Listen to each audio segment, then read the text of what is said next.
ನಮ್ಮ ದೇವರು ಕರ್ತನಾದ ಯೇಸು ಕ್ರಿಸ್ತನ ನಾಮದಲ್ಲಿ ಅನುದಿನದ ಆಹಾರ ಪ್ರಿಯರಿಗೆ ಪ್ರೀತಿಯ ಶುಭಾಶಯಗಳು. 2025 ಸೆಪ್ಟೆಂಬರ್ ತಿಂಗಳ 1ನೇ ತಾರೀಕಿನ ಸೋಮವಾರದ ದೇವರ ವಾಕ್ಯವು, ದೇವರ ಸಾನ್ನಿಧ್ಯ.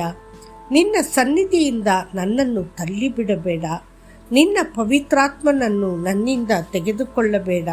ನಿನ್ನ ರಕ್ಷಣೆಯ ಆನಂದವನ್ನು ನನಗೆ ಪುನಃ ದಯಪಾಲಿಸು. ನನ್ನನ್ನು ಉಳಿಸಿಕೊಳ್ಳಲು ಸಿದ್ಧ ಮನಸ್ಸನ್ನು ನನಗೆ ದಯಪಾಲಿಸು. ಕೀರ್ತನೆಗಳು 51, 11 ಮತ್ತು 12.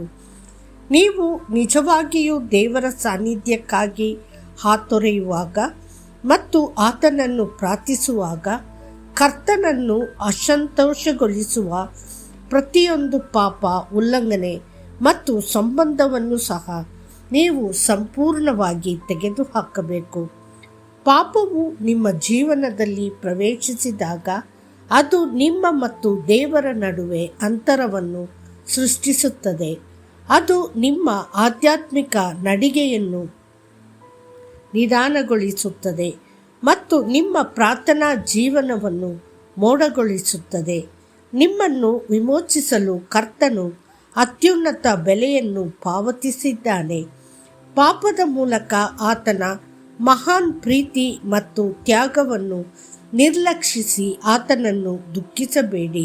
ಸತ್ಯವೇದವು ಹೇಳುತ್ತದೆ, ನಿಮ್ಮ ದೇಹವು ದೇವರಿಂದ ಪಡೆದ ಪವಿತ್ರಾತ್ಮನ ದೇವಾಲಯವಾಗಿದೆ ಮತ್ತು ನೀವು ನಿಮ್ಮವರಲ್ಲ ಎಂದು ನಿಮಗೆ ತಿಳಿದಿಲ್ಲವೇ? ಏಕೆಂದರೆ ನೀವು ಬೆಲೆಗೆ ಖರೀದಿಸಲ್ಪಟ್ಟಿದ್ದೀರಿ. ಆದ್ದರಿಂದ ನಿಮ್ಮ ದೇಹದಲ್ಲಿ ಮತ್ತು ನಿಮ್ಮ ಆತ್ಮದಲ್ಲಿ ದೇವರನ್ನು ಮಹಿಮೆಪಡಿಸಿ, ಅವು ದೇವರವು. 1 ಕೊರಿಂಥದವರಿಗೆ 6:19, 20. ದೇವರ ಸಾನ್ನಿಧ್ಯದಲ್ಲಿ ಸಂತೋಷಪಡಲು ಕಾರಣವೆಂದು ಕೇಳಿದಾಗ ಒಬ್ಬ ಧರ್ಮನಿಷ್ಠ ವ್ಯಕ್ತಿ ಉತ್ತರಿಸುತ್ತಾ, ಇದು ಸ್ವಯಂ ಪರೀಕ್ಷೆಯ ನಿಯಮಿತ ಅಭ್ಯಾಸ. ಪ್ರತಿದಿನ ಸಂಜೆ ಅವನು ಕರ್ತನ ಸಾನ್ನಿಧ್ಯದ ಮುಂದೆ ಬಂದು 5 ಪ್ರಶ್ನೆಗಳನ್ನು ಕೇಳಿಕೊಳ್ಳುತ್ತಿದ್ದನು. ಪವಿತ್ರಾತ್ಮದ ಬೆಳಕು ಅವನ ಹೃದಯವನ್ನು ಶೋಧಿಸಲು ಅನುವು ಮಾಡಿಕೊಟ್ಟನು. 1. ನಾನು ಇಂದು ಸತ್ಯ ಮತ್ತು ಸಮಗ್ರತೆಯಿಂದ ಬದುಕಿದ್ದೇನೆಯೇ? 2. ನಾನು ಅಶುದ್ಧತೆ ಅಥವಾ ದುಷ್ಟ ಆಲೋಚನೆಗಳಿಗೆ ಸ್ಥಾನ ನೀಡಿದ್ದೇನೆಯೇ? 3ನೇಯದು, ನನ್ನ ಹೃದಯದಲ್ಲಿ ಕಹಿಯ ಬೇರು ಬೆಳೆಯಲು ನಾನು ಅವಕಾಶ ನೀಡಿದ್ದೇನೆಯೇ? 4. ನನ್ನ ಉದ್ದೇಶಗಳು ಮತ್ತು ಆಲೋಚನೆಗಳು, ಚಿಂತೆಗಳು ಕರ್ತನೊಂದಿಗೆ ಹೊಂದಿಕೆಯಾಗಿವೆಯೇ? 5ನೇಯದು, ನಾನು ಇಂದು ಮಾಡಿರುವ ಎಲ್ಲದರಲ್ಲೂ ನನ್ನ ಸ್ವಂತ ಮಹಿಮೆಯನ್ನು ಹುಡುಕದೆ ದೇವರ ಮಹಿಮೆಯನ್ನು ಮಾತ್ರ ಹುಡುಕಿದ್ದೇನೆಯೇ?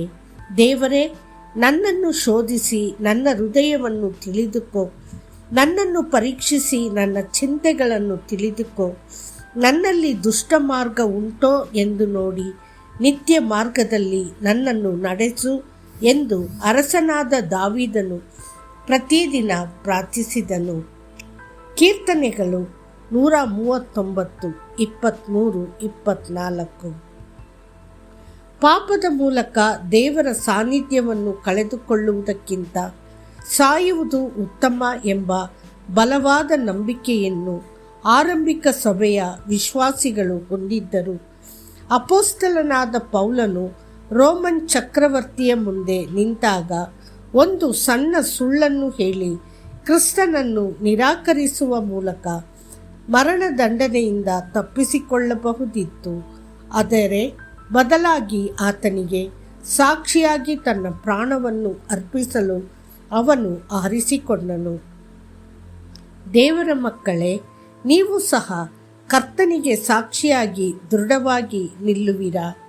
ಮತ್ತಷ್ಟು ಹೆಚ್ಚಿನ ಧ್ಯಾನಕ್ಕಾಗಿ ವಚನ. ನಿಮ್ಮ ಅಪರಾಧಗಳೇ ನಿಮ್ಮನ್ನು ನಿಮ್ಮ ದೇವರಿಂದ ದೂರ ಮಾಡಿವೆ.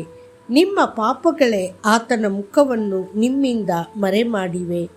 ಆತನು ಕೇಳುವುದಿಲ್ಲ. ಯೆಶಾಯ 59:2. ಕರ್ತನು ನಿಮ್ಮನ್ನು ಆಶೀರ್ವದಿಸಲಿ. ಆಮೇನ್.